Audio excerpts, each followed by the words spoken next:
بسم الله الرحمن الرحيم. الحاقة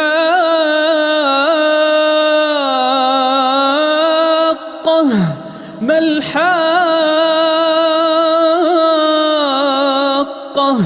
وما أدراك ما الحاقة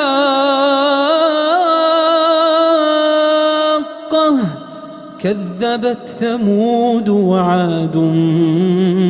بالقارعة فأما ثمود فأهلكوا بالطاغية وأما عاد فأهلكوا بريح صرصر عاتية سخرها عليهم 7 ليال و8 أيام حسوما فترى القوم فيها صرعى كأنهم أعجاز نخل خاوية فهل ترى لهم من باقية وجاء فرعون ومن قبله والمؤتفكات بالخاطئة فعصوا رسول ربهم فأخذهم أخذة رابية إنا لما طغى الماء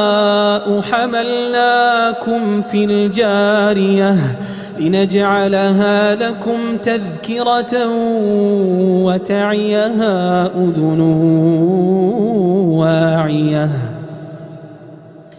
فإذا نفخ في الصور نفخة واحدة وحملت الأرض والجبال فدكتا دكة واحدة فيومئذ وقعت الواقعة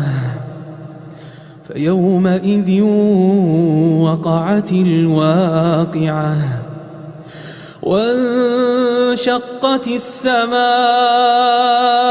فهي يومئذ واهية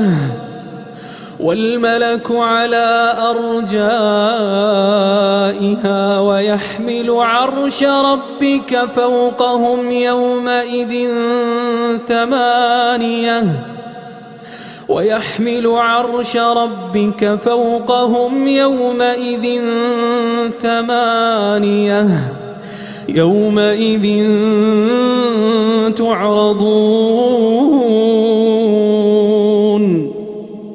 يومئذ تعرضون لا تخفى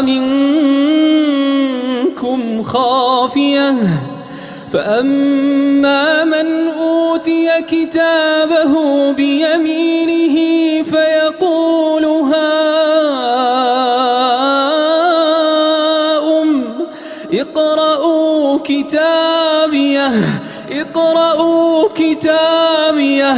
اقرءوا كتابيه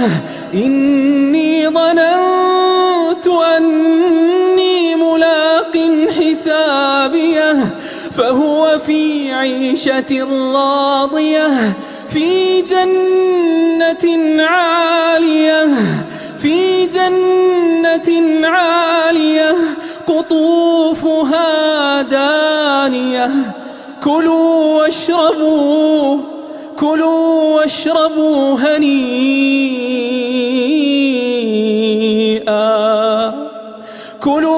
واشربوا هنيئا بما أسلفتم في الأيام الخالية وأما من أوتي كتابه بشماله فيقول يا ليتني لم أوت كتابيه ولم أدر ما حسابيه يا ليتها كانت القاضية ما أغنى عني ماليه هلك عني سلطانيه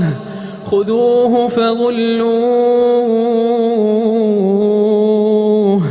ثم الجحيم صلوه خذوه فغلوه ثم الجحيم صلوه ثم في سلسلة ذرعها 70 ذراعا فاسلكوه إنه كان لا يؤمن بالله العظيم ولا يحض على طعام المسكين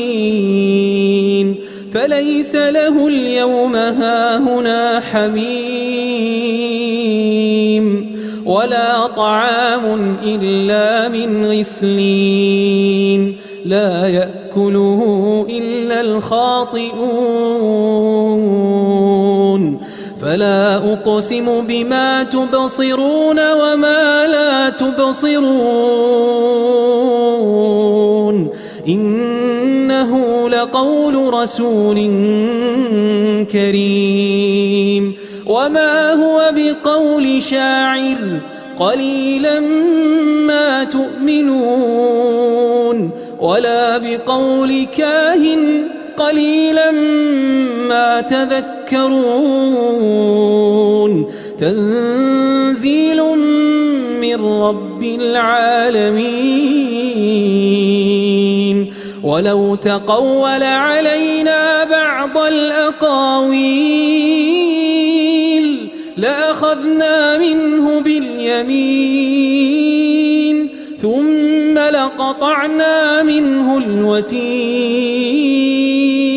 فما منكم من أحد عنه حاجزين وإنه لتذكرة للمتقين وإنا لنعلم أن منكم مكذبين وإنه لحسرة على الكافرين وإنه لحق اليقين فسبح باسم ربك العظيم